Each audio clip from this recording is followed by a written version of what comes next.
Good evening, everyone. My name is Amy Nijkamp. I'm a librarian here in the Petaluma Library, and this program is brought to you by the library sales tax. This is a Zoom webinar. Audience members can see the presenters, but the presenters cannot see you. The chat and microphone features are not available tonight. Please put all questions in Q&A at the bottom of your screen. Due to the time constraints of the presentation, we will probably not be able to get to all your questions. The League will answer as many questions as they can from the Q&A. After the session, the League will write out responses to the questions we don't get to, and the library will distribute these answers to the registration list along with a link to the recording. Now, I'd like to introduce your presenters, Karen Weeks from the League of Women Voters of Sonoma County, and Ann Wakeley from the League of Women Voters of Marin County. Good evening, and thank you for joining this presentation on the special election regarding California State Proposition 50 to be held on November 4th of this year. This nonpartisan fact-based presentation was prepared by the Marin County and Sonoma County Leagues of Women Voters. Ann Wakeley and Carol Joy Harris will be your video presenters. So with that, let's start the video. Okay, so here is the title of Proposition 50 that you will see on your ballot. Authorizes temporary changes to congressional district maps in response to Texas partisan redistricting. This is a legislative constitutional amendment. The question is, shall California temporarily replace congressional district maps drawn by the Citizens Redistricting Commission with new maps drawn by the California State Legislature for use in any congressional election through 2030? Prop 50 requires a simple majority to pass, 50% plus one. California has 52 members in the U.S. House of Representatives. Congressional voting district lines are redrawn every 10 years following the U.S. Census to ensure that there are roughly the same number of people in each district.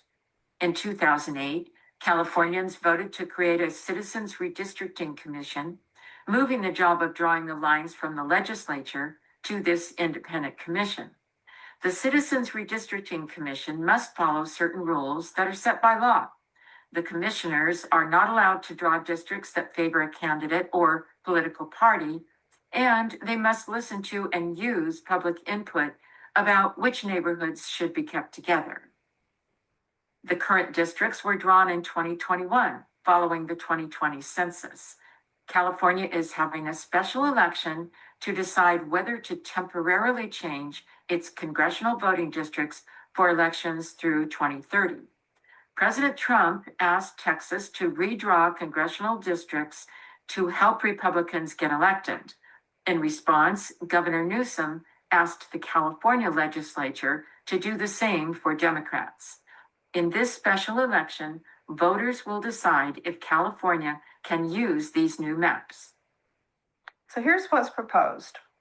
Proposition 50 would change the California Constitution to replace maps drawn by the Citizens Redistricting Commission with new maps drawn by the California State Legislature. The new maps would be used in any congressional election through 2030, including those in 2026, 2028, and 2030. After the 2030 census, the commission would return to drawing district lines using the rules set out by law.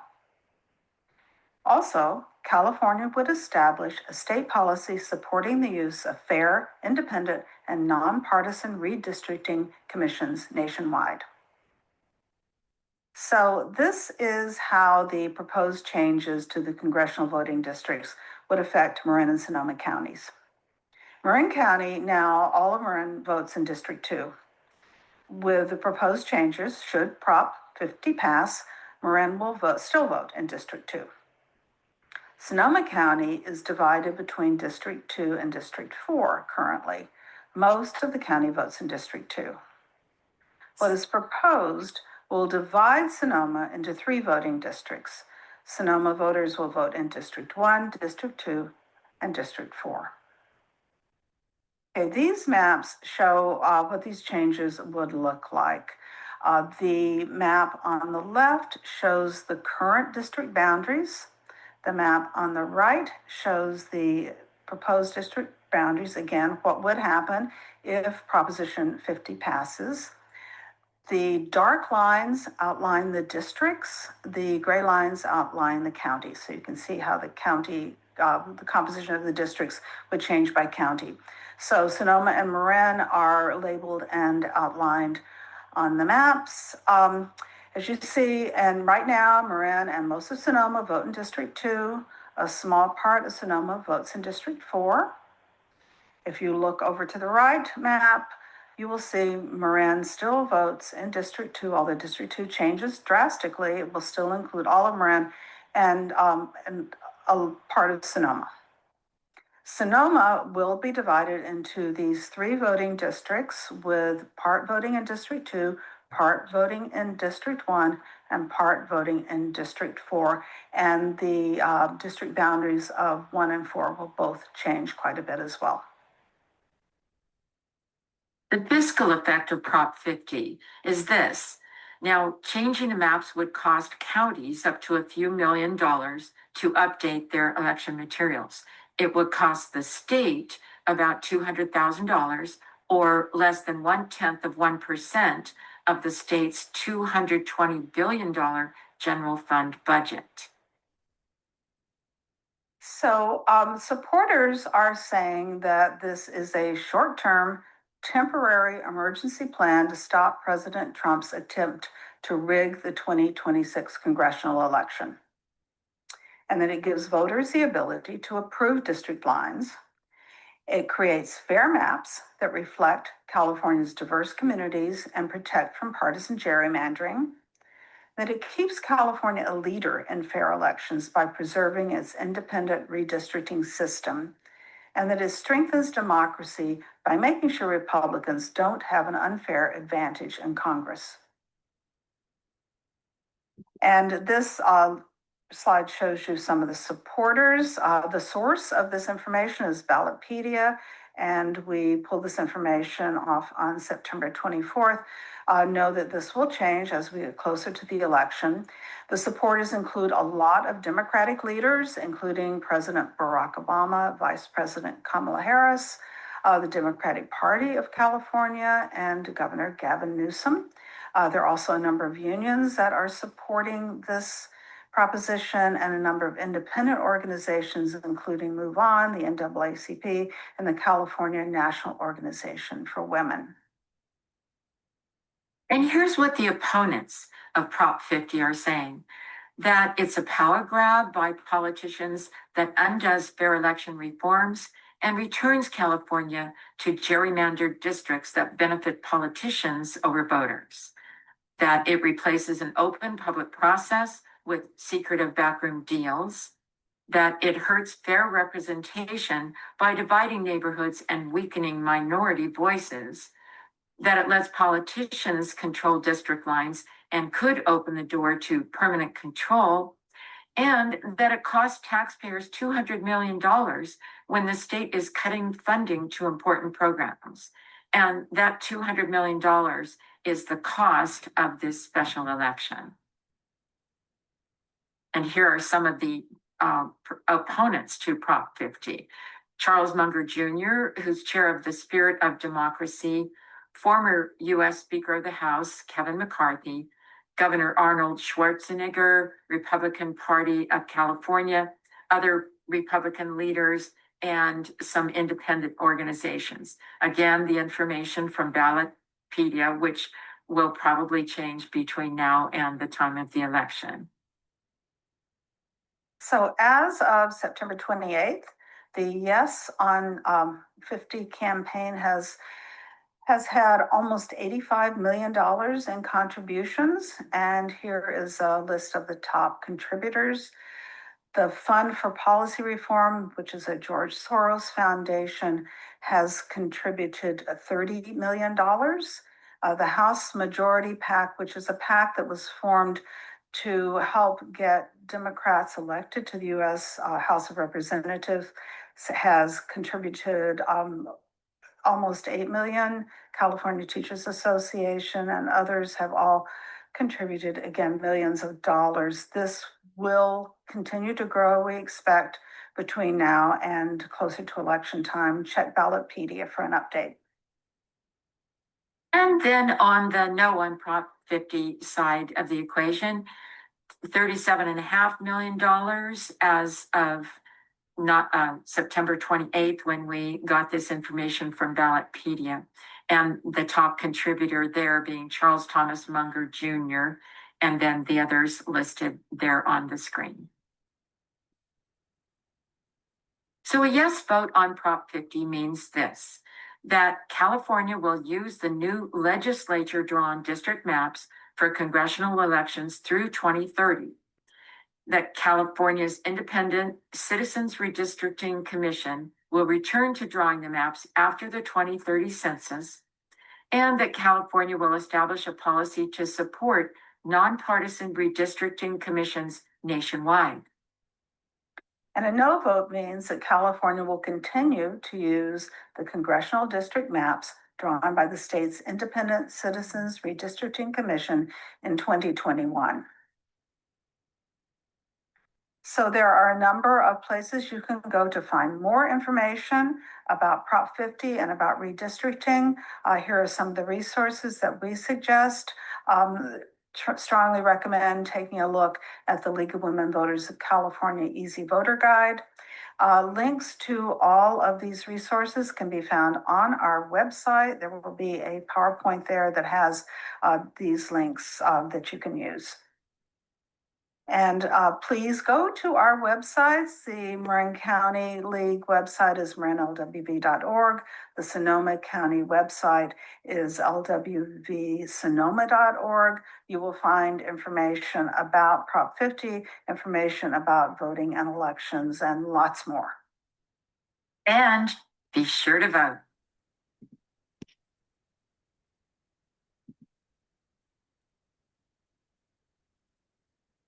All right, well, I can give you an update on the finance, the contributions.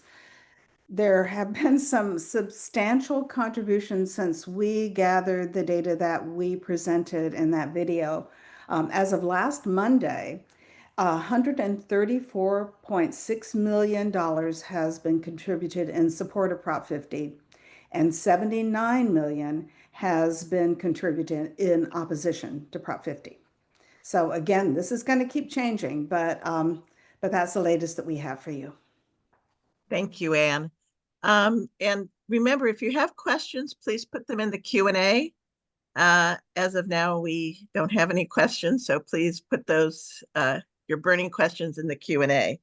I will mention to those of you in Sonoma County, the Press Democrat today online has an article about Prop 50 with the maps really in an easy to view form, because that's been part of the challenge, is finding the maps for this presentation and be able to answer your questions. Let's see. Oops, here I see one question coming in.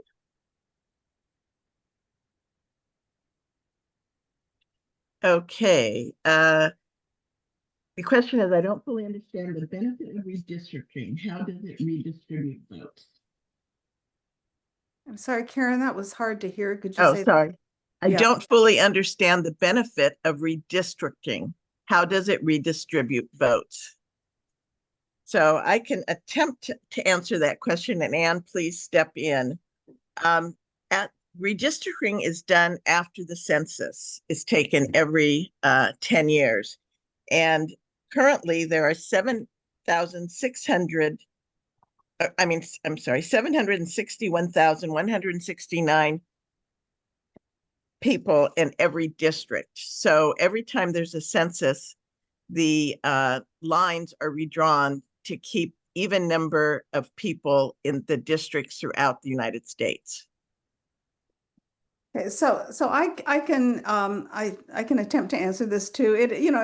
This is a simple proposition, but it's very complicated. The implications are very complicated. So this proposition, this proposal of changing the district lines is a direct response to what is happening in Texas, where President Trump asked Texas to redraw its lines to give him more seats, more Republican seats in the House.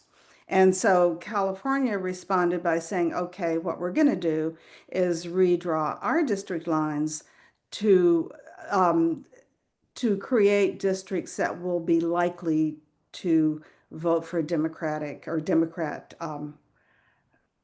candidates. So they have, when you look at the maps, you can see that what they have done in redrawing these districts is they have taken districts that were more likely to vote Republican and kind of broken them up and incorporated them into districts that are more likely to vote for a Democrat. And the one in Northern California, the existing District 1 has had a Republican representative. It has been redrawn to be more likely to have a Democrat elected in that district. That's what this is all about. And there are 4 other districts in California with the same goal. They've redrawn these districts in an effort to have more Democrats represented in the House of Representatives. But of course, you draw these district lines. That doesn't mean that, in fact, a Democrat is going to get elected, a Republican might get elected. So this is not a sure thing, but this is what this is about. This is what the supporters, the people who have put this thing together, that's what they see is the advantage to redistricting. And this is for only congressional elections, so only for the federal congressional seats. Right. Yes. There was a question about League of Women Voters position, and if the league has a position. Anne, can you take that on? I can certainly take that on. We are here in a voter education role, so we are not going to be addressing any advocacy that the league has done or is doing or is not doing. But we can certainly tell you where you can find that information. And Lynn is going to put up a little, I hope you can see that. This is a link to a statement on the League of Women Voters of California website. And go here, lwvc.org/prop50, and you will find everything you need to know. Thank you. Let's see, let me look at some of these other questions. Oh,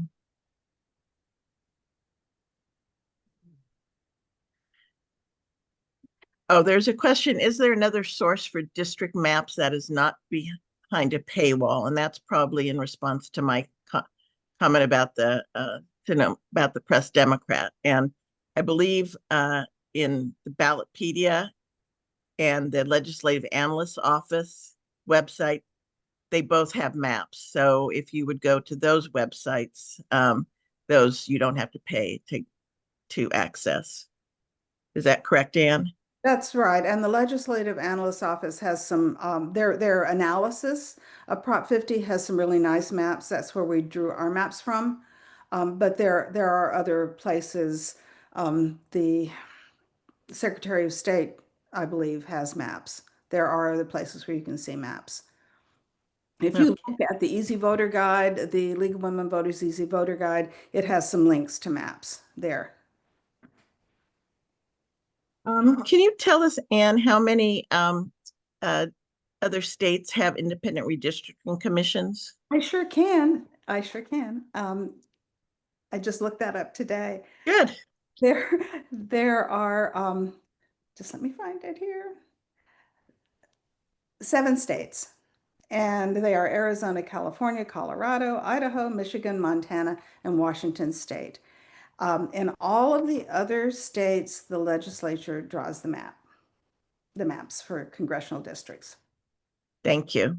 And there's comment by our wonderful librarians that for full unfiltered access to the Press Democrat, you can go to, and if you have a library card, which hopefully people do, you can go to sonomalibrary.org and read the Press Democrat that way. Let's see, what else? Are there actually specific questions?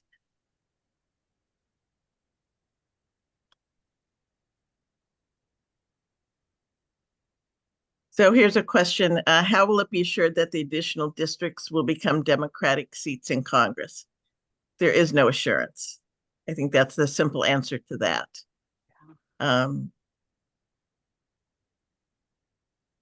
How can we explain this easily to multi-generational people who don't understand the importance? It's a very complicated issue, as you can tell by the presentation tonight. I think probably the easiest way would be to go to Legislative Analyst's Office again and Ballotpedia, and that will give you some concise talking points.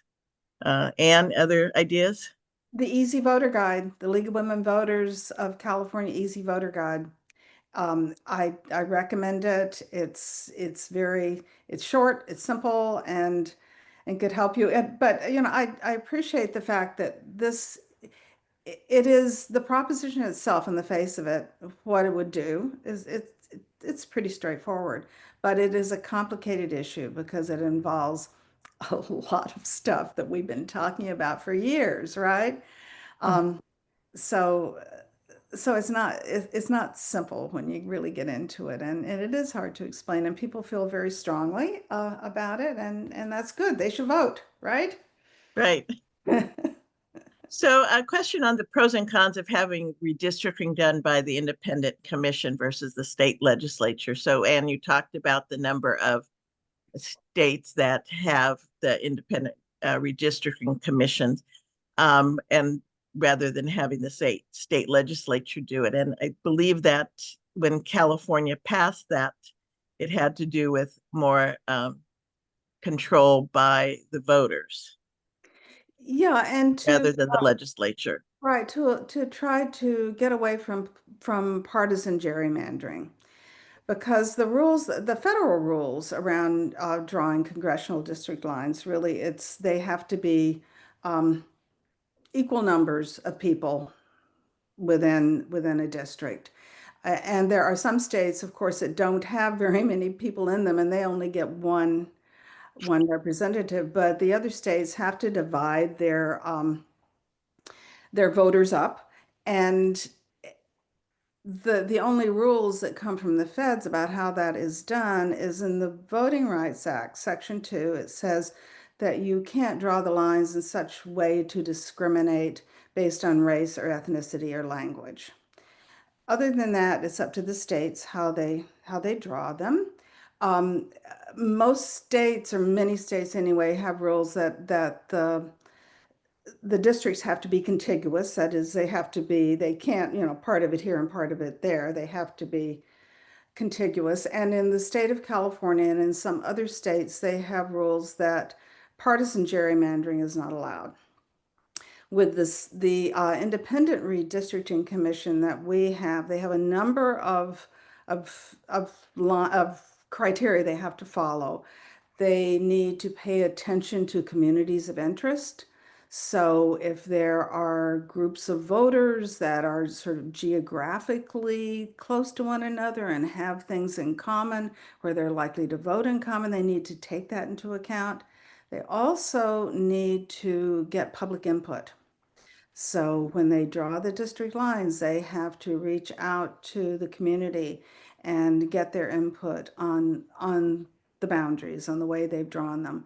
So it makes the voters, it gives the voters more control when you have an independent redistricting commission rather than having the legislature legislators just draw it any way that they feel it should suit them at the time. And there's always a danger of that when it's not independent. Great. And then a question on what will explain again what if this passes, what would happen again in 2030? So it's 2030, it would go back to having the Independent Redistricting Commission. Is that correct? Well, yes, it would be 2031 because in 2030 we do the census again. And then we have new numbers, and so things have to be reevaluated and redrawn. And so in 2031, the Independent Redistricting Commission would draw the lines. There's a question about if this session will be available after the presentation. And yes, it will be, I believe, on both the League of Women Voters website and on the library website. I believe that's correct. If not, Amy can correct me on the library website when we get done with this. A question on what is gerrymandering. So, Anne? Answer that, Karen.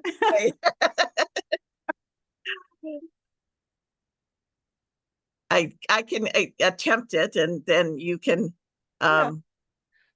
It's basically drawing lines so that your party gets elected. Or to steer the vote in a particular way. Your gerrymandering is when you've got something in mind that you want to achieve, right? And Yes.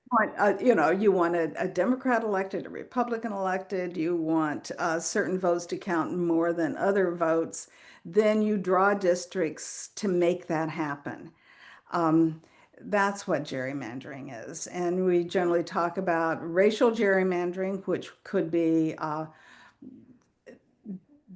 it could include not just race as a factor, but language or ethnicity.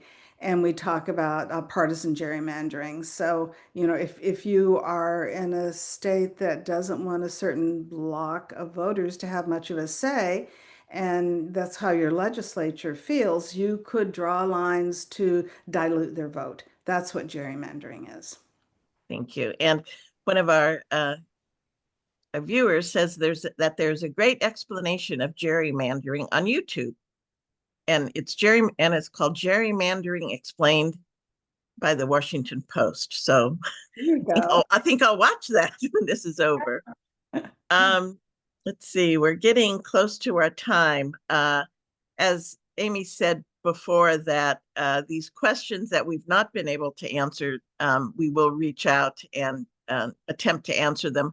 A lot of these are not specifically questions, but comments. And so for those of you who have provided questions, thank you very much. And for those of you who have tuned in, thank you very much. And with that, we are getting close to our time. So I'll turn the session back to Amy. Thank you both, Karen and Anne. And for the League of Women Voters, we appreciate learning so much more about this whole process. And yes, with that, we do encourage everyone to vote, but I also encourage you to go to the League of Women Voters websites and learn more than we can cover in this half hour. So thank you all for coming, and we'll go forward. So Thank you.